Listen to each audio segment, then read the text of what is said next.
Good afternoon, everybody. Thank you for joining us. My name is Rick Boddy.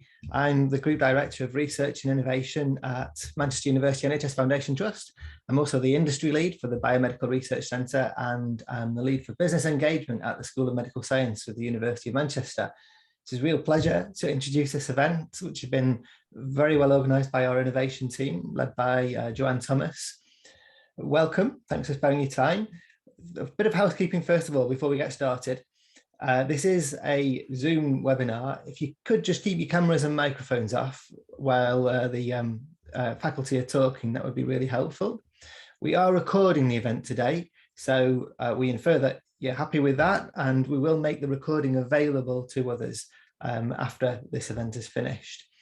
So it's a really interesting event that we've got planned on working with companies. The team are going to take an informal style like a podcast. There's no formal presentation with slides, so it's going to be a bit more conversational, which I think is quite exciting. So I'll introduce the team first of all. We've got Dr. Joanne Thomas, who's a Senior Project Manager for Innovation and IP at MFT. Hello. And then we have Adrian Warner, who is our Innovation Partnerships Manager. Good afternoon. And we also have Matt Lee, who's our Enterprise Zone Growth Manager. Hi there. Great. So we're going to get on with the talk. I'm going to leave the fabulous three here to get on with the conversation about working with companies. While they're talking, if you think of any questions, we'd be really grateful if you could pop them in the chat. I'm going to pick them up, and at the end, I'll ask any of your questions. So just pop the questions in the chat anytime as you think of them, and we'll pick them up later. Without further ado, I will hand over to Jo. Thanks, Rick. Thanks for the introduction. So first of all, for people to get the most out of this session, can you please check your view is on speaker view at the top of your screen rather than gallery view, and that will mean that you'll see the person speaking in big square. So today we're going to be talking about practical considerations when working with companies. Now, when I first started meeting and working with companies 20 years ago, I wasn't really sure how to deal with them, as they weren't from a research or a clinical environment that I was familiar with. So I hope that this session today is going to be helpful for you. So Jo, can you give us some idea of what you mean when you're talking about working with companies? Yeah, sure. So it could be that a company approaches you, such as they're interested in you using or trialing their product. It might be that they are wanting to loan their equipment for you to support a particular project. It might be that they are interested in accessing patient data and or samples. Sometimes they're interested in advice or consultancy, such as in clinical needs or commenting on products. And there are occasions where they want to be based in Manchester, or to be able to say that they're working with MFT, and or they just want closer links with us. And sometimes it's not the company identifying us. Sometimes we at MFT identify a company that we want to work with. So it works the other way around as well. Yeah, that's right. So what we're talking about today will cover that too. And that could be perhaps if you want to trial a new product, or you want to adopt a company's product. It might be quite a radical change that you want to put into patient care. Or it might be that you're just interested in collaborating with a company for research or for some particular product development. And so really the aim of today is to raise awareness of the issues to consider when working with companies, and also how we at the MFT Innovation Team can help. And as Rick mentioned, we're running this session as a conversation, so we actually only have one slide which we're going to put up at the end. So to kick the session off then, we're going to start by considering who the company is and what they're about. Matt, what's your advice on this? I'd always start with their website. You know, it's very important to understand with a company what they say they do in their own words. And I think it's really important to do this bit of research before you meet a company, because I've had it before where I sat down with a company and I said to the person I was meeting, can you tell me a little bit about the company? And they said, well, I'm sure you've done your research, so why don't you start us off with what you know, and then we'll go from there. And if I hadn't looked at their website, it would have been deeply embarrassing. I think another thing worth looking at is what news articles the company's released. So again, it's an insight into how they talk about themselves, but you also know what interesting things have been going on, and you can sort of feed the conversation and relate back, because remember, you're building up relationships with these people. And when you meet them, ask, even though you've looked at the website, ask them to explain what they do. And what you'll find is you often get a much better explanation than you do on the website, because lots of companies have very generic overviews looking to capture a multitude of interests. And so when you actually talk to a person and ask them specifically, they tend to relate the conversation to you. So you can see actually how they describe themselves in non-sort of generic lingo. Great points. I actually like to look on Companies House as well. So for those of you that don't know, this is a government register of all UK companies, and it's searchable by the public, and it's free to access.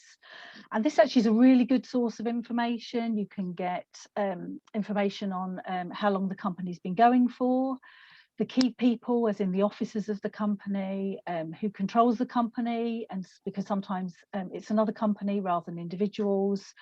You can get some information on their finances, which can be really interesting, and also their registered address. For example, recently I was actually working with a company, and I wanted to see if the person we were working with was actually a director. And I also sort of wondered how much money they had, and how strong they were as a company, and I could get that information from Companies House.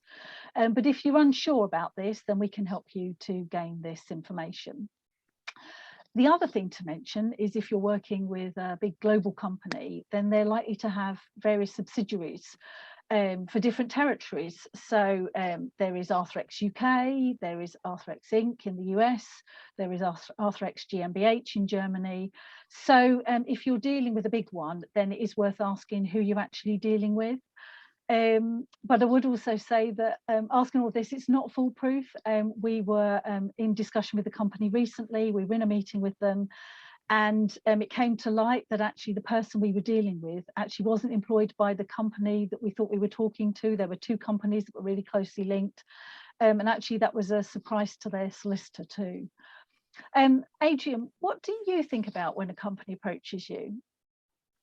I suppose primarily is, could they be good to work with? Is what they have, product or services, is that innovative? Does it align with MFT's needs? Or is it just a solution in search of a problem? We see that so many times. If it's a piece of research or work that we could get involved in, then do they have funding for that? Could be a piece of research that they want to conduct. Do they have the money to do that? So always find out what they want first, because it might just not be relevant to MFT, or it could be a direct sales approach. And we're going to talk a bit about procurement and sales a bit later on. I guess the other thing is, are we working with them already? It avoids confusion if we understand if they've already been talking to other people across MFT. They could already be involved with research and innovation. So it's always worth asking, because you might be able to fill in some of the gaps by talking to some of those other contacts. Yeah, good point, Adrian. And we've actually had some instances where a company has actually been talking to multiple people at MFT, and when we've asked them, we found they've gone around the whole of R&I practically. So once we've found out a bit about them, the next thing we need to do is to see what they're hoping to get out of our interaction with them. So my tip here is to really be upfront and ask them about this, so there is no ambiguity or misunderstanding. It might be that they're interested in market information, such as number of procedures, or how a particular clinical pathway flows. We said before, it could be patient data and or samples, and we're definitely seeing an increase in the number of requests in that area at the moment. Sometimes it's PR, they want to say that they're working with MFT, and we'll do more on that later.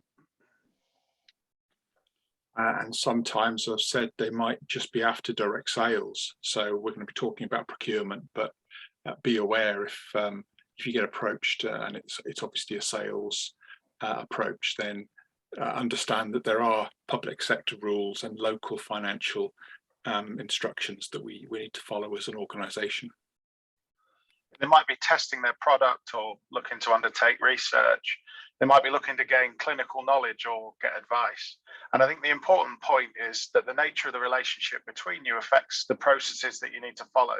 And that's why it's really important to find out what they're hoping to achieve early on, because it might involve different people, different documents, different considerations. So once we have an idea of what they want, or in the case of us approaching them, what the company might get out of working with us, we then tend to arrange a meeting or a call to discuss things further. And my first thought is always whether we'll be sharing possible confidential information about the trust or data or clinical knowledge. An example here is a few years ago, I was working with a surgeon, and he had some software to do with advising patients on their risk of death, depending on the procedure that they were going to be having. And so he would routinely talk about death rates and death rates for different surgeons, which actually at the time was quite sensitive information. And sometimes I guess it's the company wants to disclose confidential information about their products and services so that we can have a meaningful conversation about what they're developing or working on or interested in. Yeah, that's right. So what we tend to do is say, consider putting a confidential disclosure agreement, which we call a CDA. Some people call it a non-disclosure agreement or NDA in place. That's an agreement that protects them and it protects you. And if you do think you need one, it's worth trying to get one in place before the first meeting. It's worth being aware that it can take a few days to get this agreed and signed off, although it is quicker than getting a lot of agreements sorted. And in general, we prefer to use our own MFT one because it's much quicker for us to approve if the company are happy with that. And the first meeting really is a fact-finding exercise. It's important, I think, not to give too much away. Manage expectations that it's a fact-finding exercise and that that there'll be further meetings after that. And this is a chance to really get sort of access. It's not really about access or insight from staff. For example, discussions around developments in wound care. I mean, I'd say be engaged, but bear in mind that it's a chance to get information on what's to be discussed and perhaps not to provide all the answers in that first meeting. So early on, I'd mention the fact also, this is one thing that is always easier mentioned early on, that there could be a charge if they need our help. So what we provide is valuable. We've got a lot of people with a lot of expertise working with patients, working with technology and innovations. Be confident that some of the work we do could be a consultancy work, and there are cost models which we can help with. I absolutely agree, and it's always worth limiting the engagement with the companies sometimes until we know and clear what they want. Don't pull in the whole team for a meeting until we've had that screening meeting to avoid wasting valuable clinical time. Yeah, that's right. So the next thing to consider is the nature of our relationship with them, because that can affect the route that we take and also the people at MFT who need to be consulted. So Adrian, can you talk us through what that might involve? So certainly, so we could be working with them on a research program. So it could be a funded clinical trial or evaluation. And of course, we should be involving the research and innovation managers across the organisation for research projects. If it's purchasing, so if it's a rep with stuff to sell or with free samples, they shouldn't really be on site. They shouldn't be cold calling. They should have an invitation if they're on site, but it's always worth going through procurement and medical engineering to check equipment if it is something that's being brought around by a sales rep. It could be a strategic collaboration, so something requiring formal agreement at exec level, so trust-wide managed equipment services like the one we have with imaging with Siemens, for instance. It could be research collaboration, so working on a series of projects with an organisation like artificial intelligence. We're working with GE Healthcare on a series of potential AI, artificial intelligence solutions, or we're working with Health on Cloud around virtual reality and training applications, for instance. So yeah, always be aware that there are different ways of working with companies. And it could be a consultancy project where, for example, a company pays for access, that access I was talking about before, about that expertise of MFT staff. It could be an equipment loan. And I think there's something, we're going to talk about equipment loans a little bit more later on. Yeah, that's right. And if it's access to samples such as tissue, blood, urine, access to data, then you might need other expertise to know what is and isn't possible, and any legal and or local rules that need to be followed. Obviously, there's research governance for research, there's the Human Tissue Act, and there's data protection regulations as well.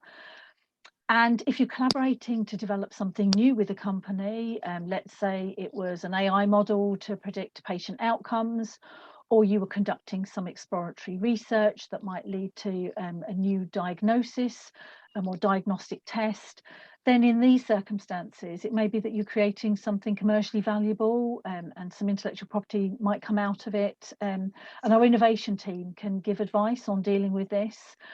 And each of these activities is likely to require an agreement to cover the collaboration, and we'll come back to that in a moment.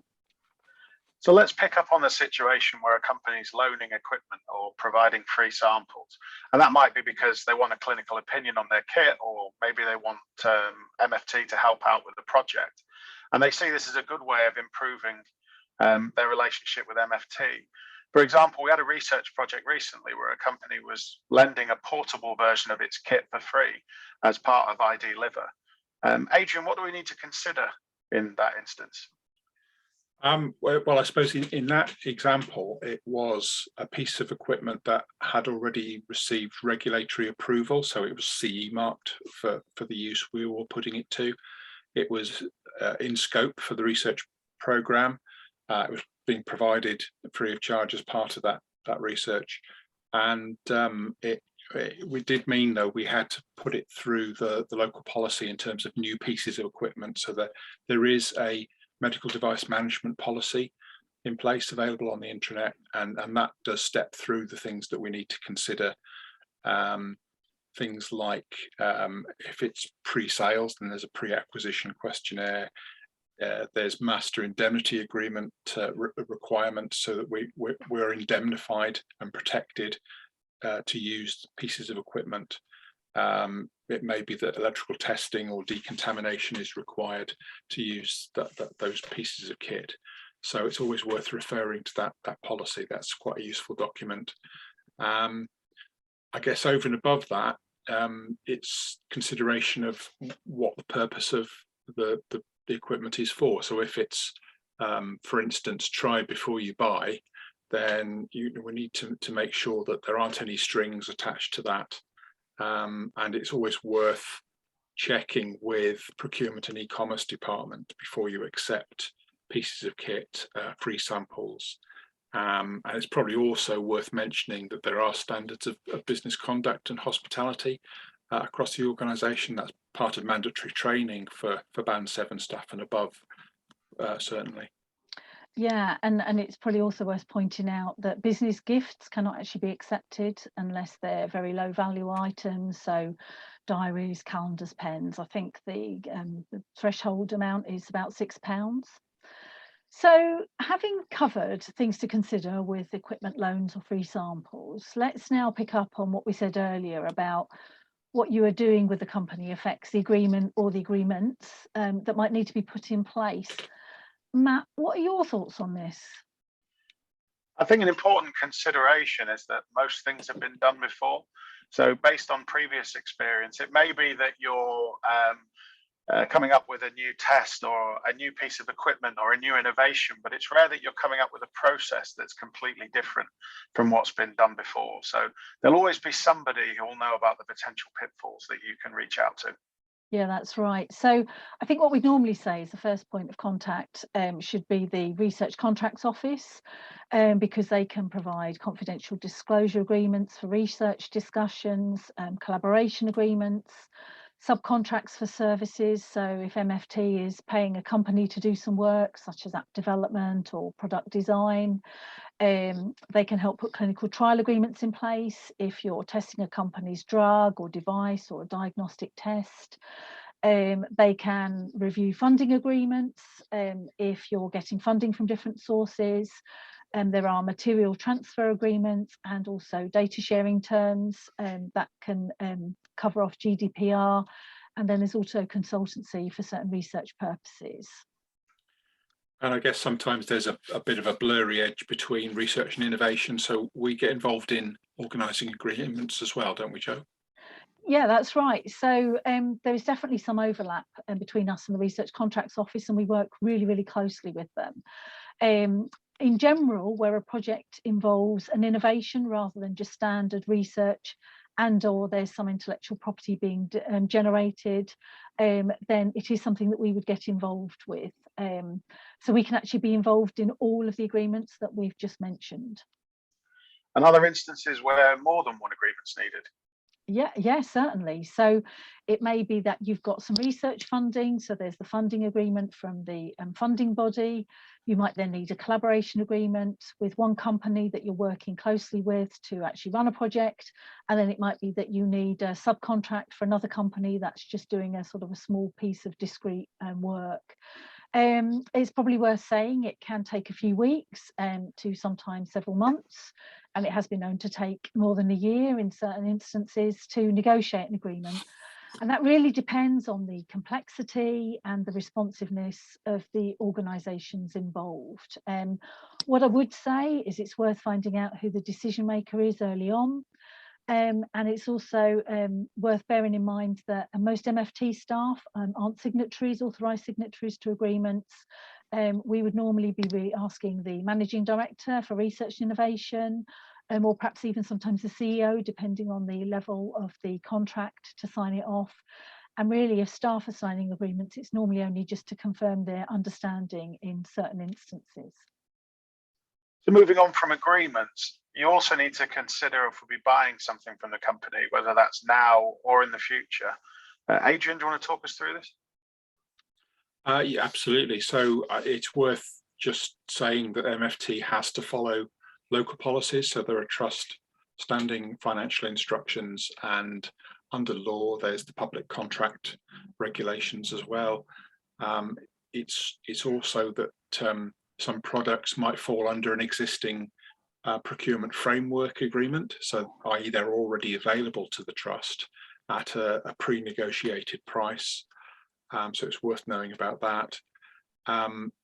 It's also worth considering that existing contracts might prohibit use of other products. So I mentioned the Siemens managed equipment service for imaging that we have in place, and that might mean that those sorts of partnerships that are already in place means that there's a preferred way of doing things, which might limit options for similar or alternative pieces of equipment, for instance. And certainly high value contracts must always go out to tender.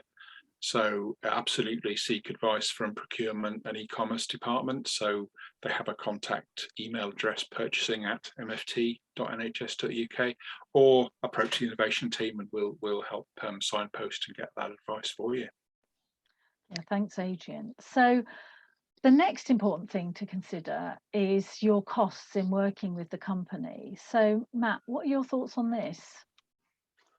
A lot depends on the situation, but normally you'd expect to have your costs covered, as it's a benefit for the company who's working with you. Say, for example, we're collaborating with a diagnostic company and they're looking to develop and create a test for market with consultation and samples.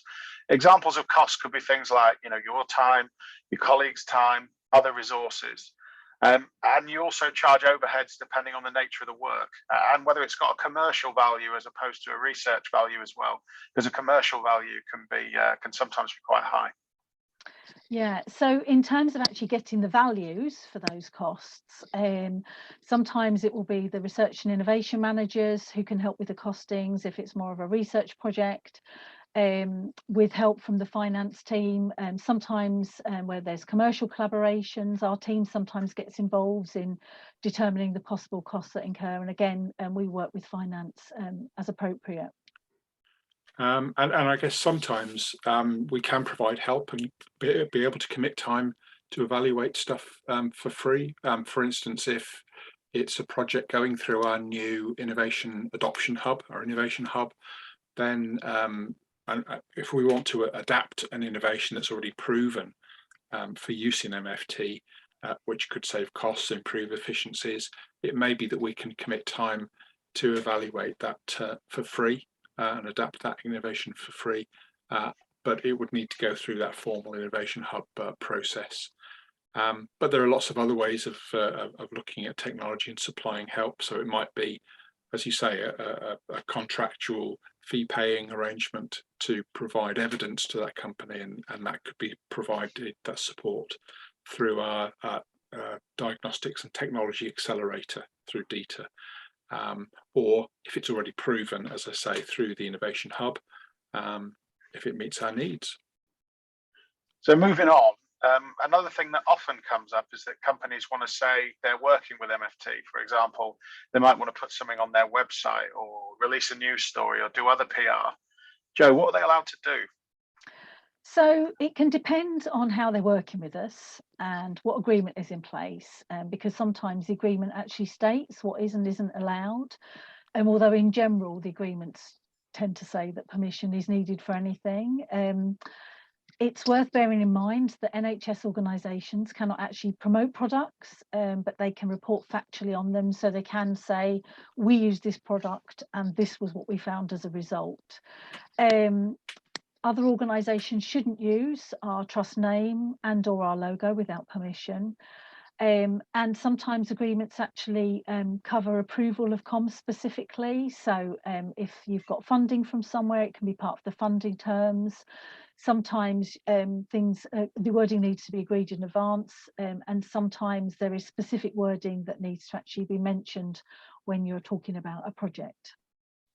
So seek advice from the people who are involved in that project, who would know what's written into those agreements. You can get advice from the communications team, either locally or corporate comms, about use of trust logo, etc.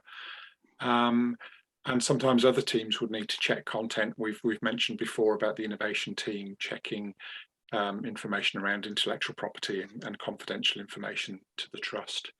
So yeah, check that information before it's made publicly available. Thanks, Adrian. So our final discussion point is around getting the best out of your relationship with the company. Matt, what are your tips here? Always check with others at MFT before you promise something, because I think it's much easier to say that you can't do something at the start than after you've already told somebody that you can do it.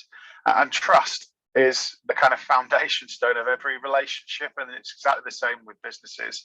So it's important to build up that trust, and therefore doing what you say that you would do, including what you've promised you're able to do, is important.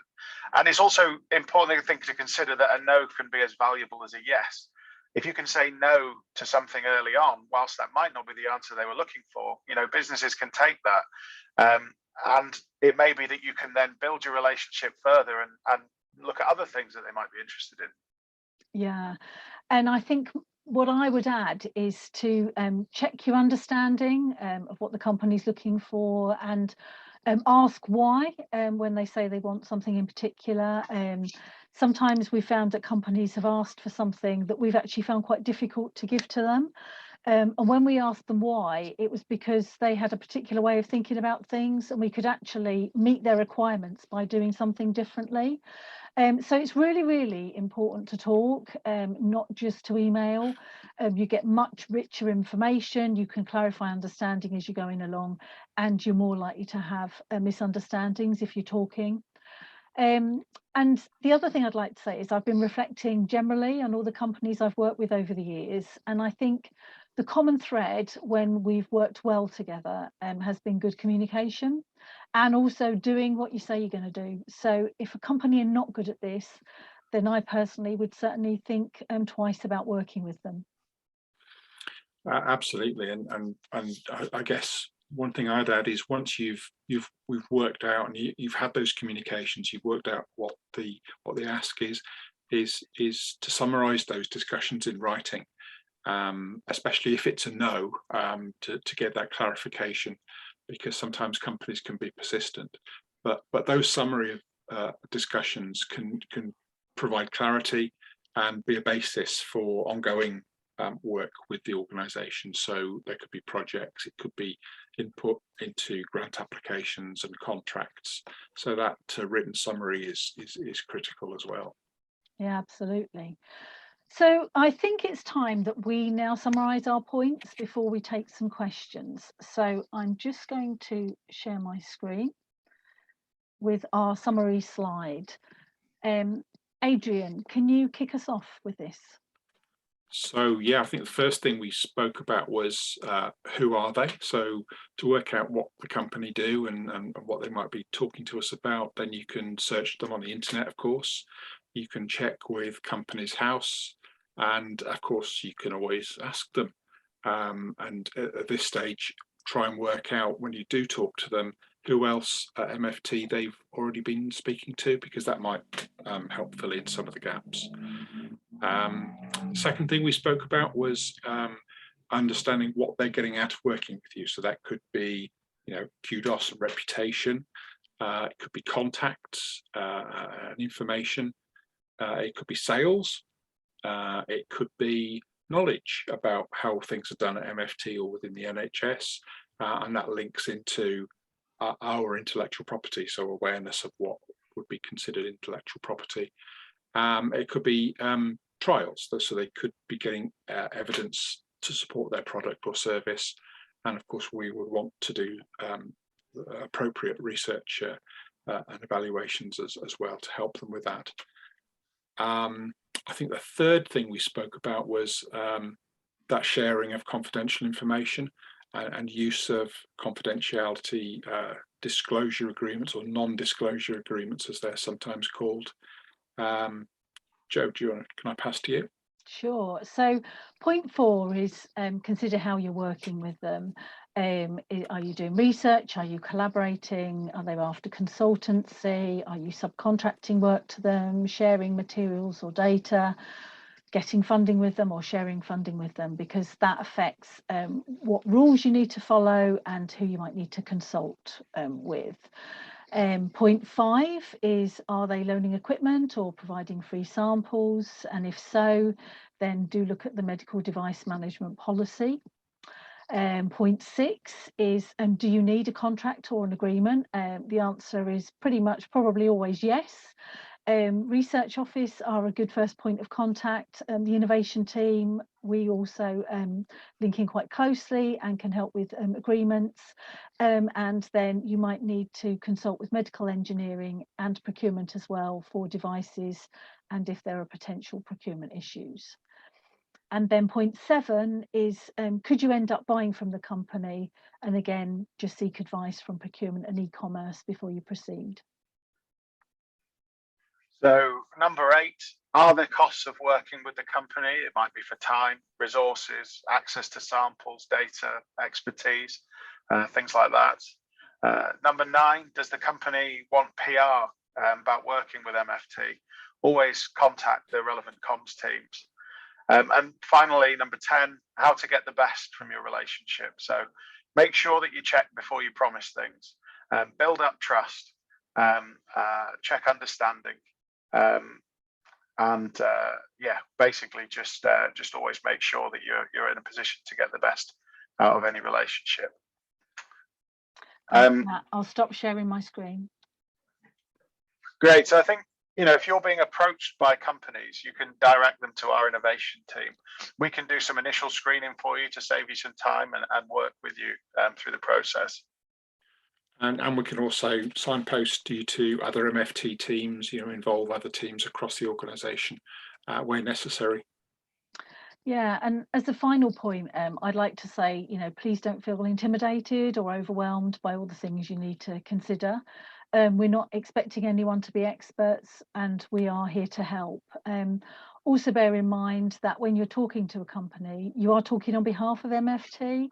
So in some cases, it might be appropriate for someone in our team to work with you and or be involved in your discussions.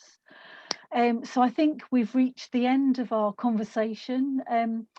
Rick, do we have any questions? Yeah, we do. So we have a question from Vicky.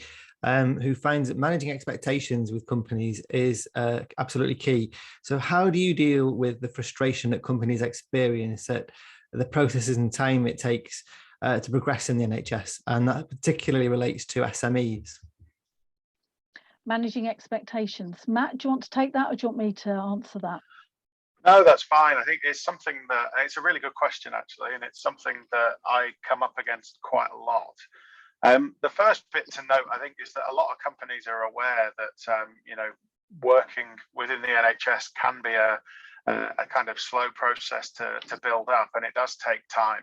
But I think the thing that all you can really do is keep the communication going.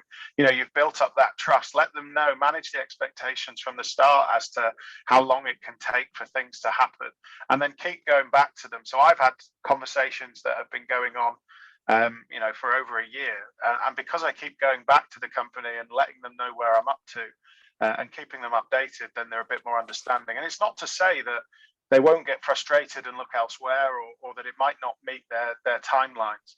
But I think it's also that bit about being open from the start. If they've got something that needs to be done very quickly, and there isn't a kind of a track record of where you can direct things, then it's being open and saying, well, we'll do our best, but that's a very short time scale, and it may be that I have to come back and say that might not be realistic. So I think open honesty and continued communication are kind of the key. But it's a really good question, and maybe there isn't a perfect answer.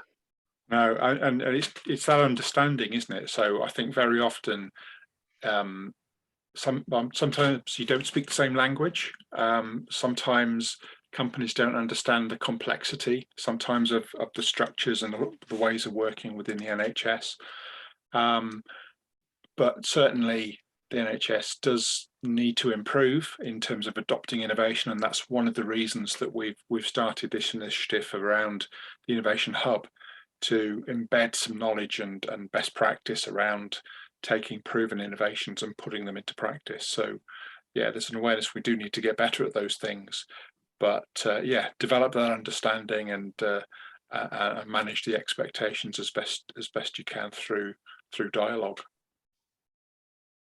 Yeah, so those are really interesting insights. I find that companies often underestimate the time that it takes to take new products to market, particularly for things like clinical evidence generation. They do all of the research in developing the technology, and once you've got it, I think that actually there should be an open door to procurement, but it can take years to generate the clinical evidence that's required to get your product actually out there into the NHS. And I think that possibly relates particularly to SMEs, because the larger companies have more experience of going through the process before. If there are any more questions, please do post them in the chat. I've got a question for the team, and it kind of builds on what Vicky asked earlier, which is, there are companies of varying sizes that come and approach us. How does our approach need to change depending on whether we're talking to a big company or a small to medium-sized enterprise? I'll take that first of all, and then Matt and Adrian, you might want to come in. I think the main difference is that when it's a small company, you're dealing directly with the decision maker, or somebody who's very close to the decision maker. There aren't lots of systems, processes, procedures, etc. involved. And actually, in some ways, you can make progress a lot quicker than a bigger company, where when you send them anything, it has to go to committees or to their solicitors and to legal and to various sign-off, and it just makes it harder to get sort of full engagement than when you've actually sat with the CEO or the managing director. Matt, I don't know if you've got anything to add to that. Yeah, I think the other consideration is with a larger company, they tend to have more experience. And so with an SME particularly, you might have someone who's got an amazing innovation, a great product, but next to no kind of business experience. So I think that's where some of that unrealistic expectation in terms of timescale kind of comes from a lack of experience. So it might be that you have to sort of hold their hand a little bit more through the process of what has to be done, and maybe manage those expectations a little bit more for the smaller companies. I'd agree absolutely, and there are actually lots of support organisations and programs for SMEs around Manchester to help them, understand their market better. So sometimes it's them expressing what the value proposition for their product or service is difficult, and it's not completely aligned. So there are programs out there to help small companies through some of those hurdles. Great, that's really helpful. And I guess there's also an issue of pros and cons with working with companies of different sizes. With a larger company, there's a much clearer pathway to impact because they can scale up so much faster. So there's relative merits of working with different companies of different sizes. Could I ask about consultancy? You mentioned at the start of the presentation about having an initial meeting, perhaps as a fact-finding mission. And then, if we're going to have an ongoing relationship and offer some advice, we need to maybe recognize the value in that and thinking about a consultancy relationship. How do you bring that up, and when's the appropriate time to start having those conversations? Matt, do you want to start off? You've probably done the most on this recently. Yeah, I think the short answer would be the sooner the better. Because I think the longer you leave it to discuss the fact there's going to be a cost involved, the more of a surprise it will come to, particularly with SMEs, that it's going to cost them money. And bear in mind as well, what we were talking before about SMEs, that they've got less available income. That's another difference with working with smaller and larger companies. But I think the earlier you can identify exactly what the company's looking for, you've set the tone, you've told them that this is just a scoping exercise, and when it becomes clear exactly what they want, then you say to them, right, I'm going to go away, I'm going to have a look at that and have some discussions internally and come back to you. But do bear in mind that there are costs for all different areas, including consultancy, because I think one of the things that I've seen while I've been at the trust is that maybe we don't recognize early enough the value of that knowledge that you can only get from being in front of patients and being absolute specialists in the field. And to companies, that is like gold. They really need that insight. So it's making sure that you are confident with the fact that if a company wants to gain that insight, the only way they can do that really is by going via the experts who are doing things on a day-to-day basis. And I Absolutely, and that's very valuable information. And sometimes we've seen companies, develop and improve their products through using information that has been provided from the NHS, from various organisations. They've gone on to sell that at a larger price, and we've helped them develop it, but we don't see any recognition or income or anything from that. So yeah, let's not work for free for the organisations. If it's valuable, it's valuable. Yeah, and from following on sort of from the costing side of things, we're looking really at the moment about there being sort of set up costs, and then also sort of costs of actually doing the work itself. Certainly from our team's perspective, we can spend up to a couple of days on an agreement, the drafting, the negotiations, the emails, the chasing, the getting other people's views, the getting the detail of what's going to be involved.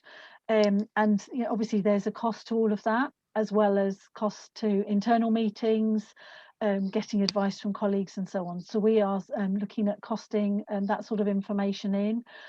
And the other thing that we're thinking about doing is, we had a case recently where there was a company with quite a tight timeline, as you mentioned, and there's a lot of time pressure to get it sorted quickly, and we did get it sorted quite quickly, got the agreement signed off, and were ready to start doing the work. And then they had a last minute change of plan, and they no longer wanted it. And we'd really prioritised this project, put a lot of time and effort into it, and whilst the agreement was signed, we didn't actually have anything in there to charge them if it didn't go ahead. And so I think in future we are thinking about putting in something about, that the setup costs will be due whether or not the project proceeds. And I think that's a perfect example of that, making the most of the experience. There's lots of experience with the innovation team about working with companies and the potential pitfalls that you can have. So learn from issues that have happened in the past, and benefit from them before they happen in the future. So you've really highlighted some of the benefits of working with industry. I find that working with companies allows you to have a clear path to impact, because products that have been commercialized are there because they can see the way to actually make a difference in the NHS. So it's quite nice to be focusing on that late stage stuff where you might actually really make a difference to patient care with what you do. And sometimes those relationships start because companies come to us and seek us out. But for people who might be thinking that working with industry is potentially an attractive route, and they don't have those existing relationships yet, how do they go about finding companies that might have an interest that's relevant to theirs?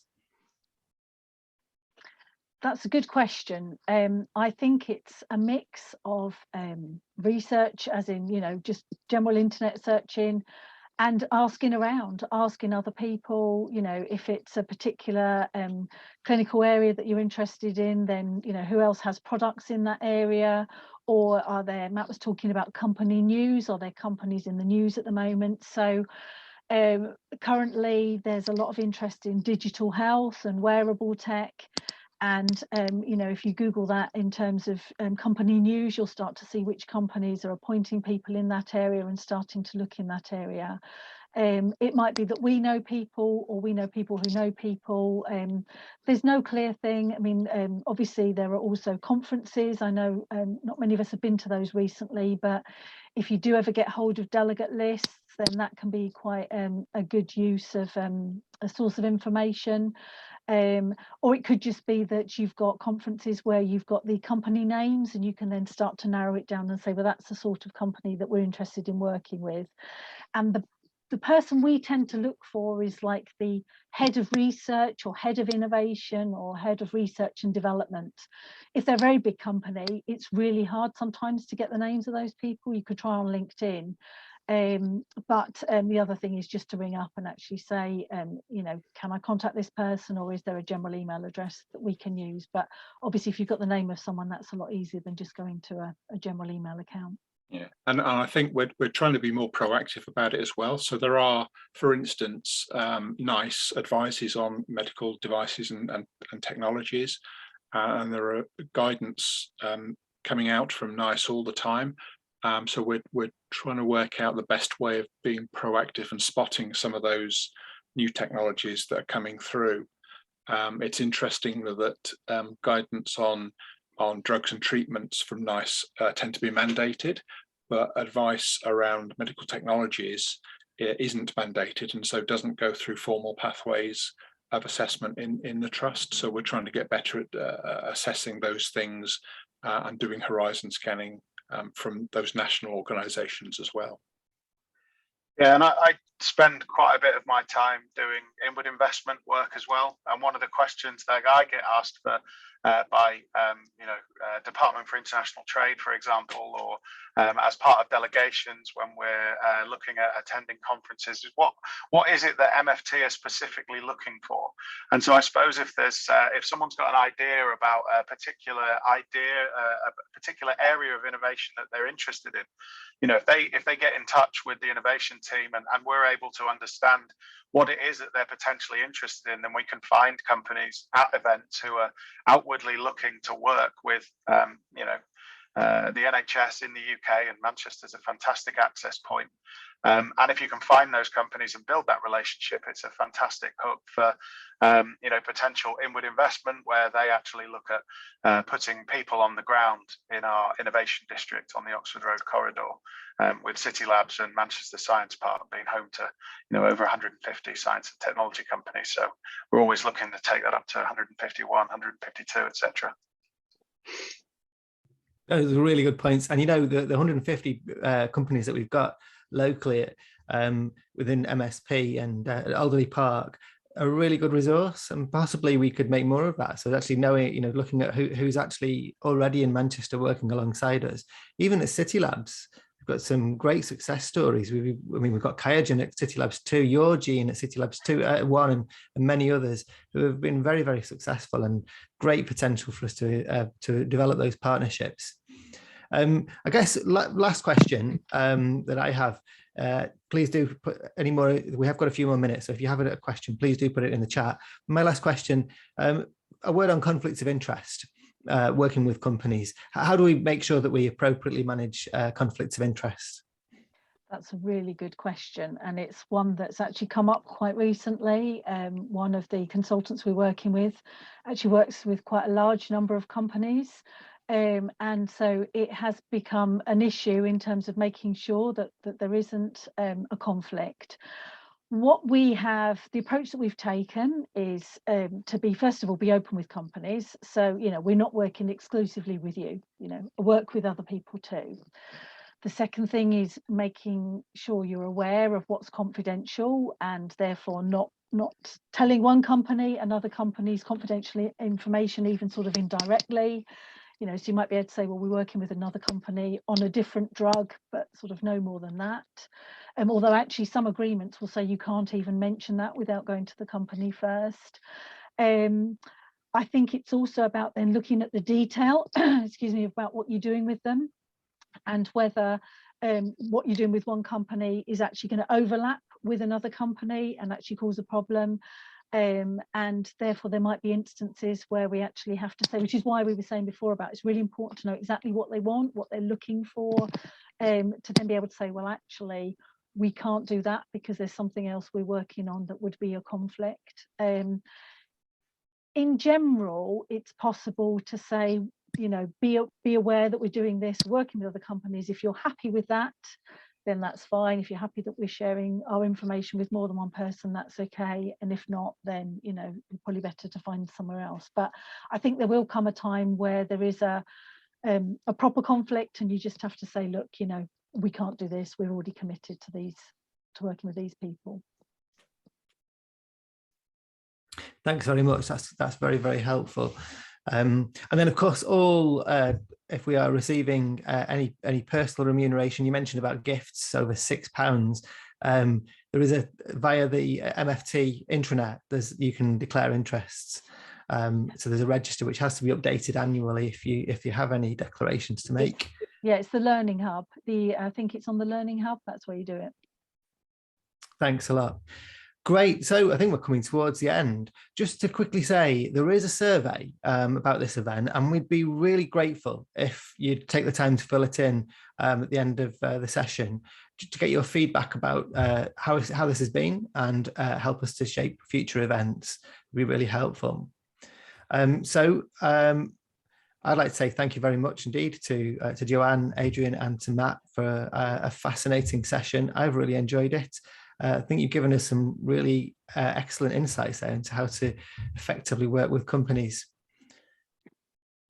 So, Rick, I've posted the survey link in the chat. So if people could try and do it before they actually go on with the rest of the day, that'd be great. And I did notice as well, there was a question about sharing the recording with others. Once we finish this, we'll be giving the recording to the R&I comms team. So if you're on their mailing list, then you should get a link to that eventually through the R&I comms. Fantastic. Thank you very much, everyone. Thank you all for attending. Have a lovely afternoon. See you soon.